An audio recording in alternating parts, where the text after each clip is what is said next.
ito nakita natin, nag-emerge po ito pero more sa Chinese na. Yun po ang tinitingnan natin kasi ang mail-order pride, naging modus po yan noong 2018, 2016.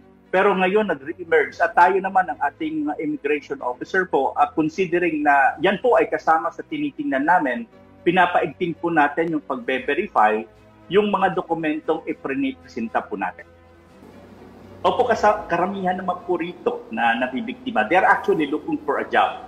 They want to have a way out na kung saan hindi na sila dadaan sa ating Department of Migrant Workers. At karamihan po dito, per record po natin, karamihan po sa kanila ay nasasadlak na ma-exploit at mabiktima ng labor trafficking, human trafficking. Kaya pinapaalala po natin sa ating mga kababayan, if ever po kayo po ay nag-i-interest magtrabaho sa ibang bansa, kayo po ay dumaan sa ating DMW o di kaya sa POA. At kung mag-aasawa naman po, mayroon po tayong mang spouse visa or fiancé visa, dadaan po sila sa Commission on Filipino Overseas. Because it will be verified, i-check din po, nagkakaroon po yan ng PDOS, yung Pre-Departure Orientation Seminar to ensure ng ating mga kababayan ay maproprotektahan at nasa safe na kalagayan once sila po ay nasa ibang bansa at may asawang mga foreigners.